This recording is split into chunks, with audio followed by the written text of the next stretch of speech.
Welcome everyone to another episode of the Shaman's Way podcast. As always, this episode comes from the teachings of our amazing friend and shaman in residence, Kriket. We hope you're enjoying these podcasts as much as we enjoy making them, and I'd like to take just a moment to ask you if you would please leave us a rating and a comment in iTunes or whichever podcast player you're listening to us from. Giving us a rating and sharing this podcast with others is the biggest way you can tell us that you like our show. Now, without further ado, on with the episode.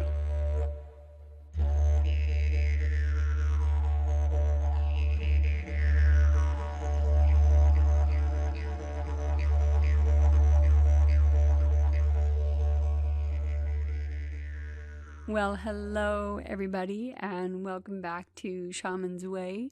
Welcome back my constant listeners and my semi-listeners and my brand new listeners. I am blessed to be able to share this time and space with you. So thank you for giving me part of your valuable day so that we can talk about different subjects.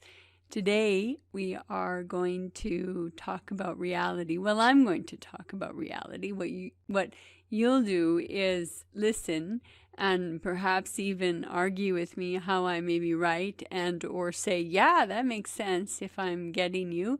Or we may just walk away from this entire one-sided conversation thinking, I don't think we'll ever understand each other, regardless of how this all turns out. Welcome to this particular discussion of reality. I've been interested in taking on some of the deeper subjects that we have. What I have noticed, though, however it pans out and over time, is that the more complex a particular title to a podcast is, the less downloads there are, the less people that listen to it. And I've played quite a bit with titles. Doug and I have both played quite a bit with titles over the time that we've been doing our podcasts. And I find that the ones with the most challenging, but for me, some of the most fascinating discussions regarding shamanism are the less listened to. But now, here's where I think this is interesting, is because it also forms a part of my reality. Now, before you possibly say to me that we create our own reality, I wish to tell you that I used to strongly believe in that. And then I was given a situation, a learning opportunity that completely shifted my view. And I think that upon further reflection, this is only my opinion, and constant listener, my semi-listener, and my brand new listener, it certainly doesn't have to be yours. But I believe that aspects of creating your own reality really are very first world, or really are for people who already have a fairly quote-unquote simple life, and or an easier life where we are not homeless, we are not born into a feudal system, we are not born into a double-digit unemployment rate, so on and so forth. So when we start talking about reality, although I accept that we can certainly influence our reality, I am not of the belief any longer that we create our own reality. I think that reality, it is tempting to accept that what we see around us is real and a part of reality, such as we've all talked about and oohed and awed over the wonders of nature, whether it be a tree, whether it be, a beautiful lake or an ocean, or any of the myriad of creatures. Could then be the diversity of our architecture. The Notre Dame recently was in the news for catching on fire, and I'm certainly not going to get into the debate over whether or not we should divert our funds to a historic relic or divert our funds to the forest. That's not the forum that I wish to jump into. But in this diversity and in the wonders, we perceive our fill of consciousness every day, and the people we interact with and we live with, even the technology at our very fingertips. In fact, everything we see around us makes up the perception of reality. But is this enough to explain what reality actually is? Is reality simply a vast collection of atoms? Are they? I don't know. Their physical existence explained by quantum physics alone? Or perhaps does reality completely exist within perception? And that is directly linked to our ability to create meaning and associate meaning to the objects that we see or perceive. And I know that one of the sayings that I brought to my workplace is that may be your reality, but that's not mine.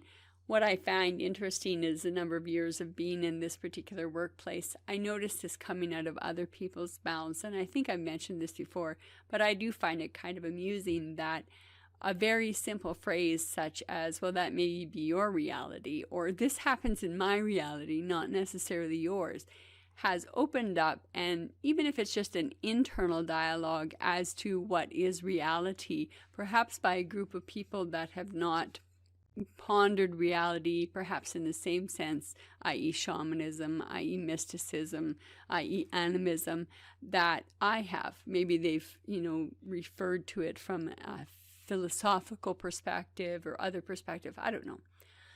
However, I've gotten off topic. I think it is safe to assume that for reality to exist, there has to be a sense of awareness. And this awareness has to be present to be in touch with the reality that we perceive. I hope I haven't lost you yet. Suggesting that reality is uniquely subjective and personal. We can only be aware of our own experiences and perceptions. I work quite a bit with the police department, and I've read a lot of witness statements, and I can say just based on that alone, reality truly is uniquely subjective and personal.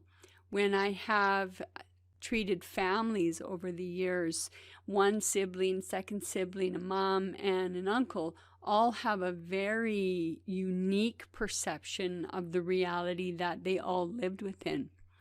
So this suggests to me that reality is uniquely subjective and personal. We can only be aware of our own experiences and perceptions. Those experiences are perceived by my senses as real, and there is no denying it, such as my senses perceive spirits. Sometimes I can see them with my physical eye, sometimes I see them with my internal eye, but I cannot deny it. I think one of the jokes I've made, and it's really not a joke, is the fact that sometimes I envy the skeptics. I envy the luxury of having the ability to question, because I don't have the luxury, in my view, of questioning what I perceive as real, or what I see, what I touch. But others with me would not necessarily perceive what I perceive. Therefore, to them it is not real, but to me it certainly has been real. What I experienced was a perception of my own real events, and that occurred within a collection of consecutive moments in time. So it happened within a glimpse, within a long-term time, within an hour, whatever it is. And this collection of consecutive moments was how I sensed them. If I had not been there, I would have not have experienced the perceptions, and therefore they would not have become part of my reality. So as time moves on, those collection of consecutive moments, other sounds are entering my awareness and providing the continuity of reality as experienced from this space and in this time. Now, this entire discussion of reality has come out of my preponderance of time and my preponderance of space and my preponderance of the ability to affect one with the other. And the discovery of the black hole, well, not the discovery, but the ability to see the images of the black hole has reignited my imagination with respect to reality, perception, subjective, objective reality, space, and time. So expect that there will likely be a podcast on time. And I'm going to dip into this a bit here because our perception of time and our perception of reality can really change depending on the state that you are in. So if you are in a shamanic state of consciousness, your experience of time and reality are going to be markedly different from someone who is in the room having, or in another town, in another country, in another place, not experiencing a state of consciousness that has been altered, and therefore time is running much differently for them. So that collection of consecutive moments happens in a different view of reality and in different perception. So therefore, I think that reality must work in conjunction with time, or even just the awareness of time, whatever that is. So does this same reality exist when we are not in a state of awareness, such as, like I said, when we are asleep and dreaming, or when we're having a shamanic journey, where the sense of time is, it's not perceived the same, or it's altered, or it's distorted. I've heard countless times, and I know if you are a person who does shamanic journey work or some sort of altered trance work, you're going to come out of it with an altered or distorted version of time. The dream state is a different kind of reality, one where the subconscious is free to move wherever it likes. I've talked about the drum being candy for the conscious mind, so that the barn doors to the unconscious or the superconscious or the personal conscious can escape and roam free to travel through the spirit world, or memories, or consciousness, or whatever it is roaming through. I think that in that time and place of the spirit world, what happens is that material that proliferates the journey originates from the conscious world as well as from the subconscious world. The collective unconscious is based in reality to an extent, and it is based in subjective reality in another sense. And I'll continue with that, but I just want to leave you with that little nugget, but so that you'd kind of, maybe you already have an idea, or you've already thought of these concepts, or you're well familiar with these concepts. But if you're not, this may be an interesting time for you to reflect on what have your experiences been, what has your perception of time been. Sometimes when I drum for long periods of time, what I notice is that the perception of time lessens almost in direct relation to the length of time that I'm drumming.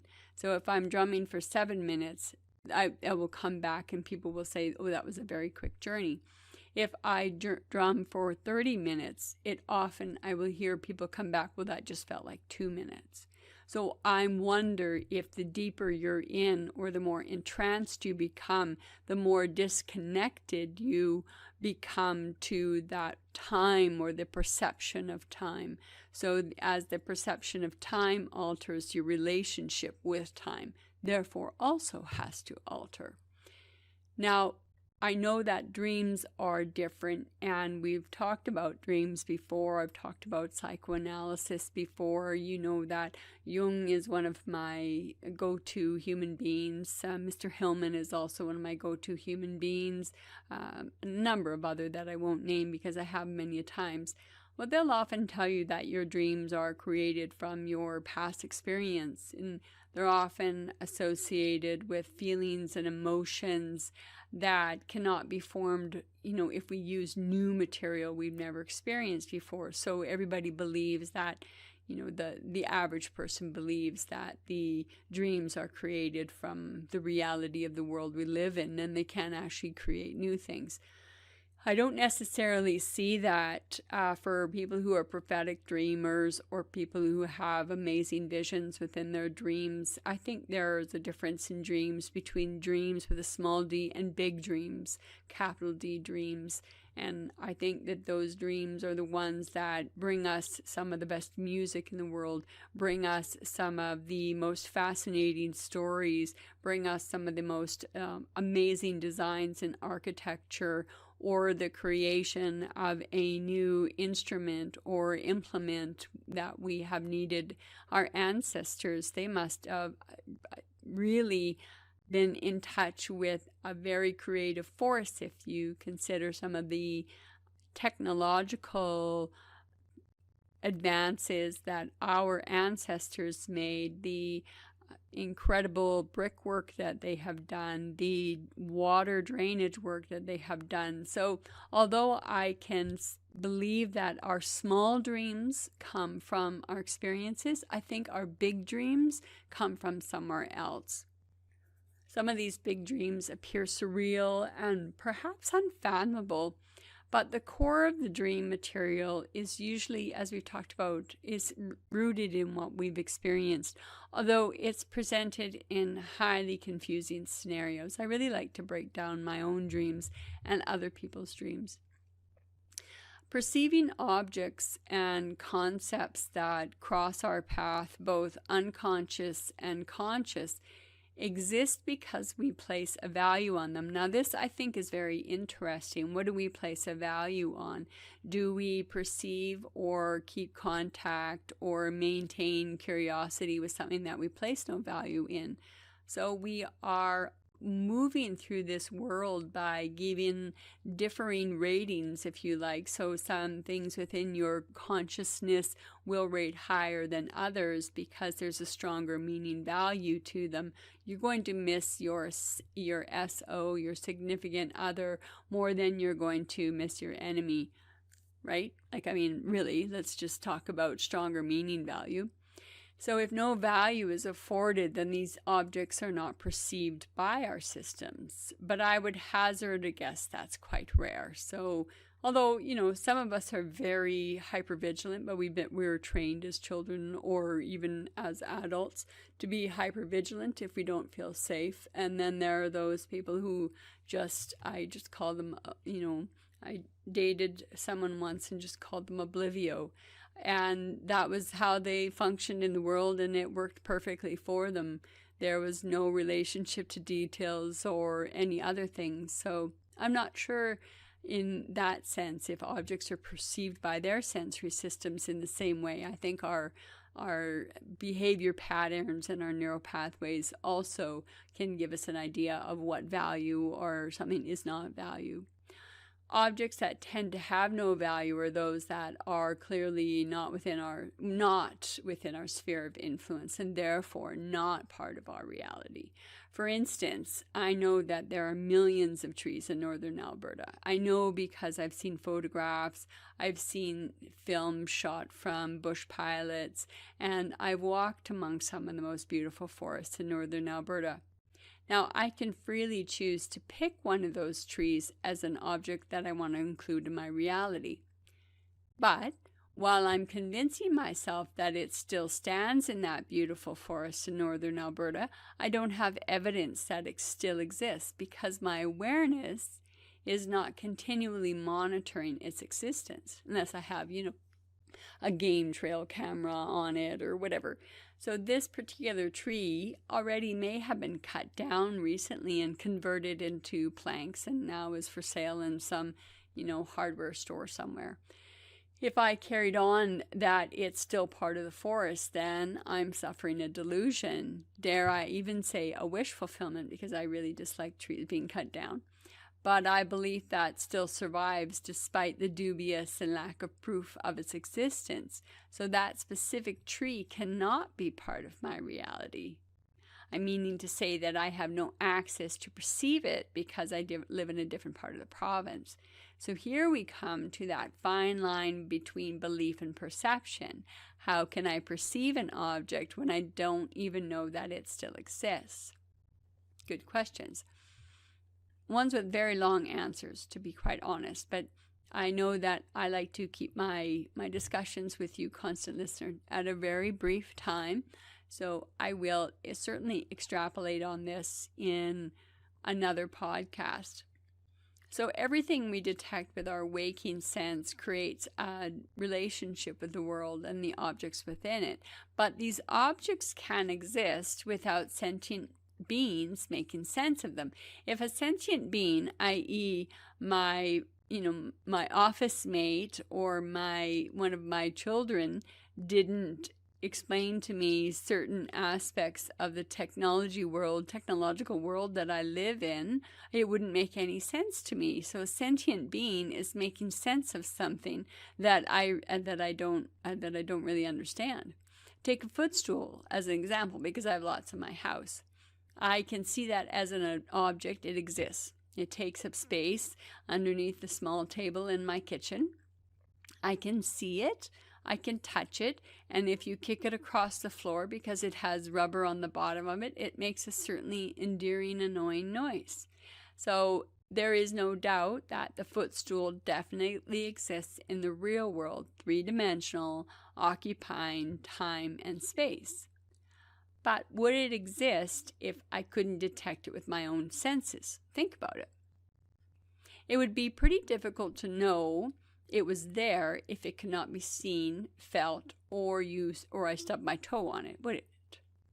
If I lost my senses now, bast forbid, after experiencing the world for all of my 50 plus years, likely I would still be able to detect that a world exists out there full of objects, which I can draw from memory and will help me form a reality, still subjective, because the relationship I'd fostered with these objects and preserved safely in my memory bank. So this is subjective. It's not objective because it is held within me and it has been remembered through the various neural pathways that I use for memory.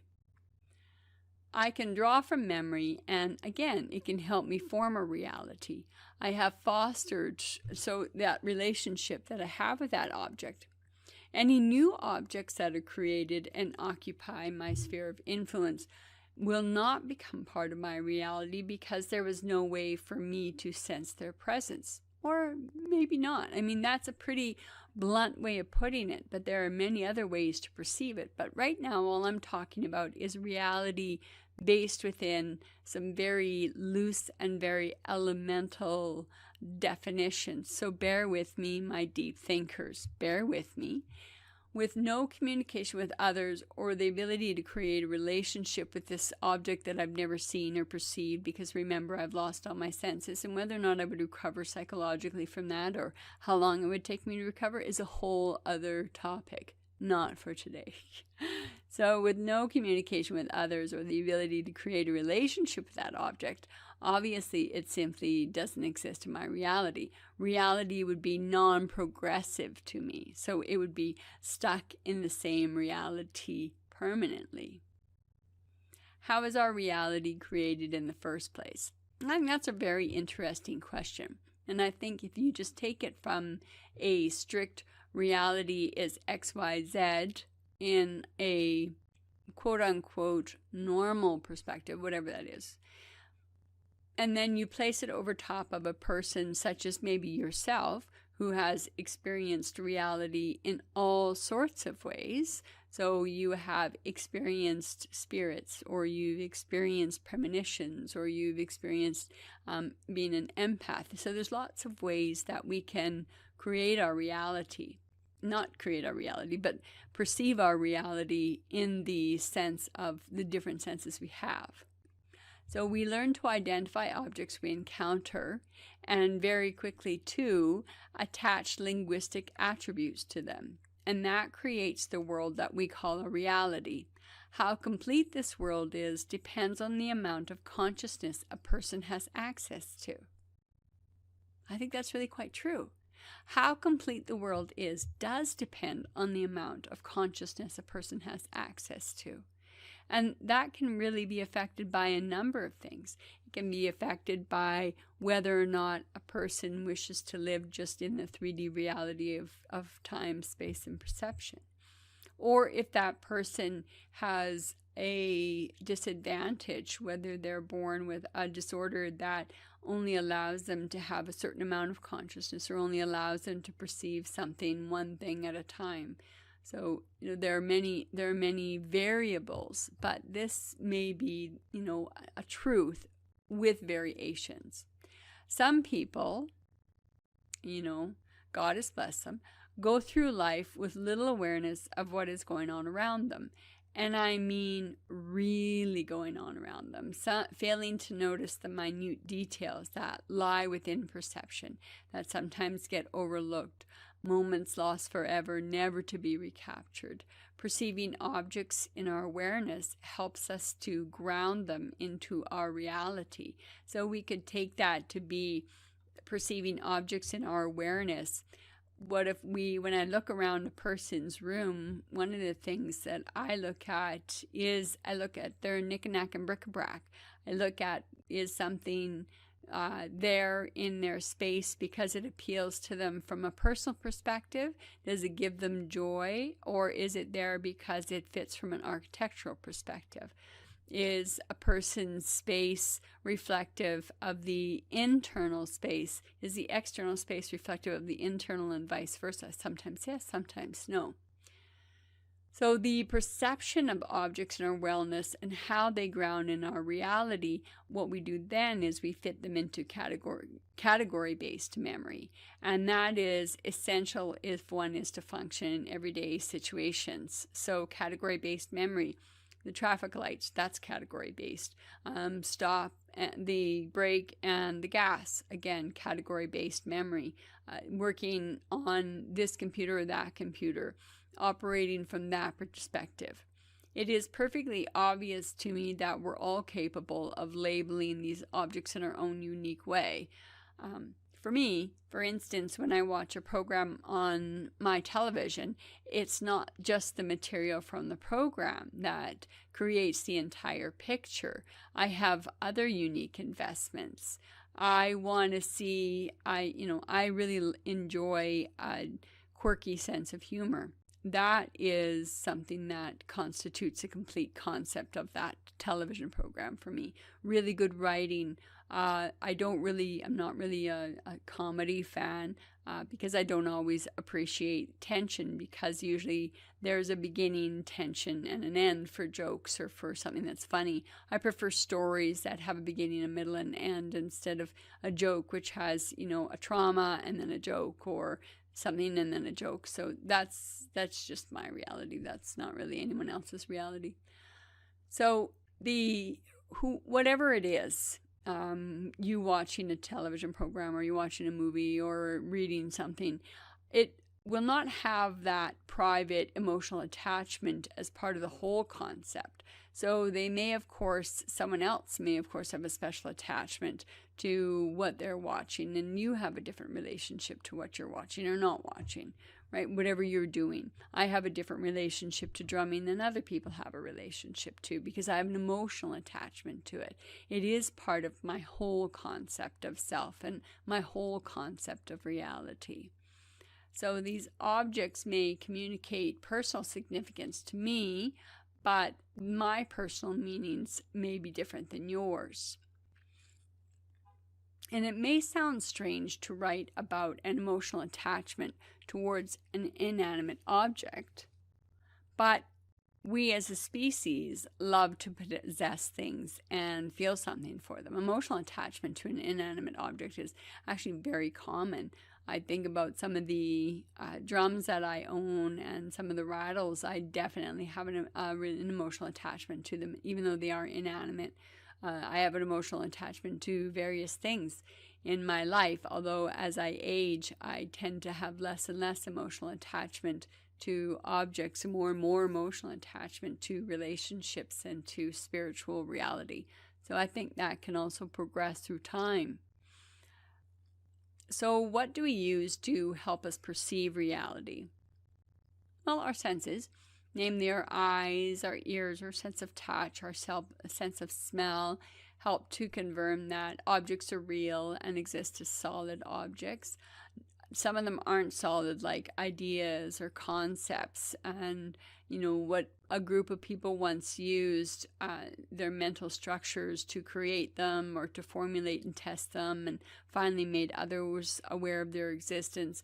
So if ideas had not been conceived by their originators, they would not exist and therefore not be a part of our world. It would have been as if a child had not been born because conception had not occurred between a particular egg and sperm. And that's, basically what I was talking about earlier, is very much that sense of the relationship to how the world is around you, and ideas, and how creativity and imagination are all very valid and important aspects of how we perceive reality around us.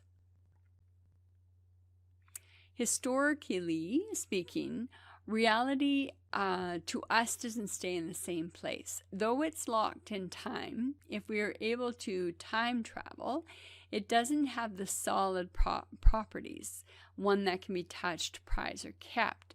In fact, it relates closer to the concept rather than categorized with the world of physics. A collection of atomic matter can be found in the world around us.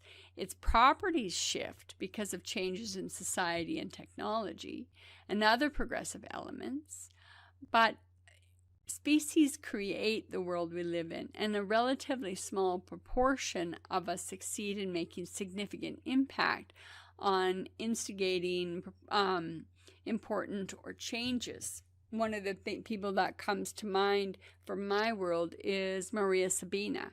And Maria Sabina had a relationship to the little people. She had a relationship to the mushrooms. And it was her belief in her relationship with the little people that allowed Gordon Wasson, and I can't remember the other scientist that was traveling with him, into one of the little people ceremonies. And it is due in large part to her listening to the little spirits and the little people that she invited him in, and that became a reintroduction, a slow one, a reintroduction of psychotropics within the North American society, which has really bloomed over the last number of years. And I've certainly done a discussion on psychedelic shamanism before.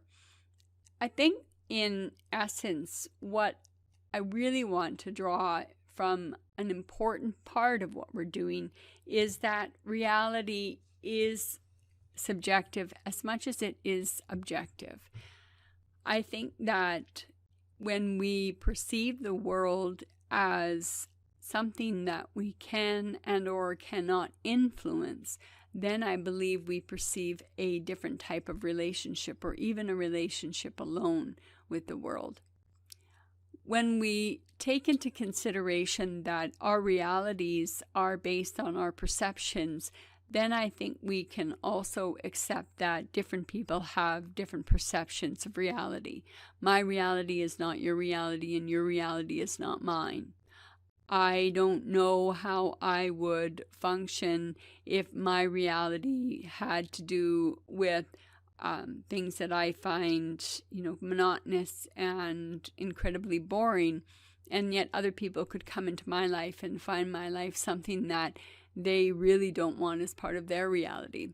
I think that where we come from, how we are raised, how we perceive the world, whether it's safe or unsafe, mystical or 3D and objective, I believe really does form the basis of how we will react, how we will move, how we will perceive the world around us. Reality it's a soup. It's a mixed up soup. Because we agree on something, therefore it becomes reality. The Eiffel Tower is a form of reality. The mountains, because we all see it and we all agree on it, therefore it becomes our reality.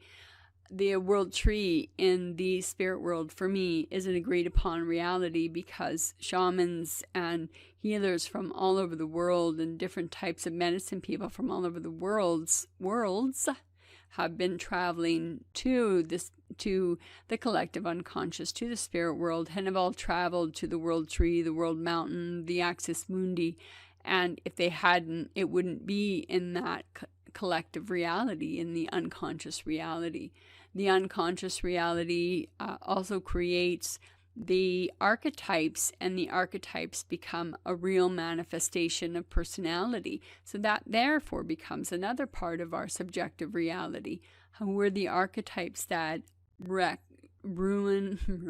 Who are the archetypes that rule? That would be better.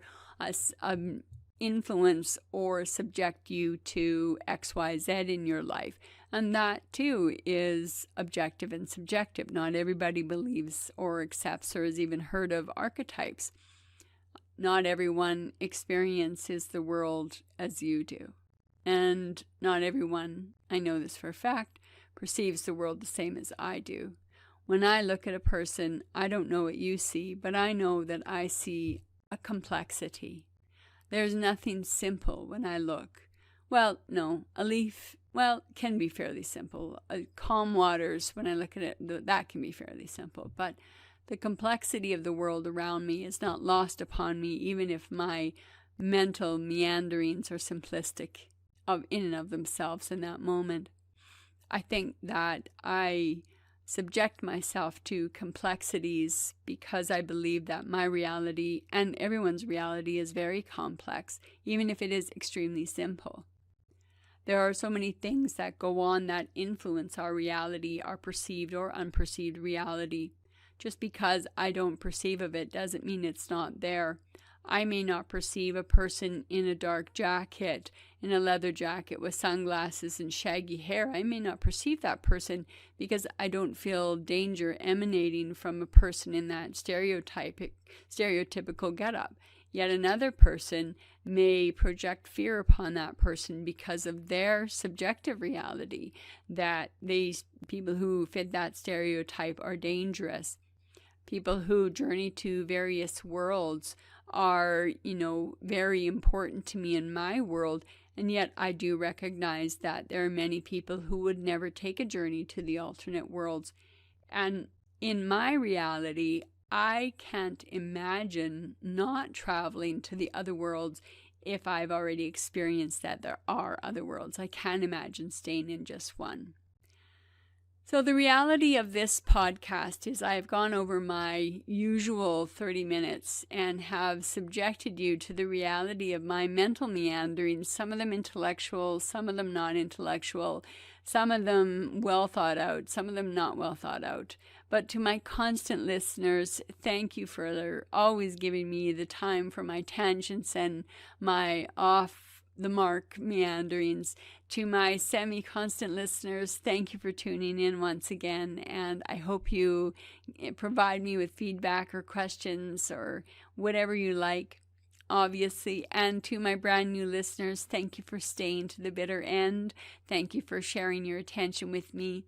Again, if anybody would like to provide me with ideas, I know I have a few ideas still left for podcasts. Please send them along. I'm always willing to listen. Until the next time, thank you for sharing your time and your space with us. Thanks. Thank you again for joining us here on the Shaman's Way podcast. If you have any questions, would like to make a request for a future episode, or if you're looking for other shamanic resources, including free drumming tracks, please visit us at shamansway.net. Until the next episode, be well, everyone.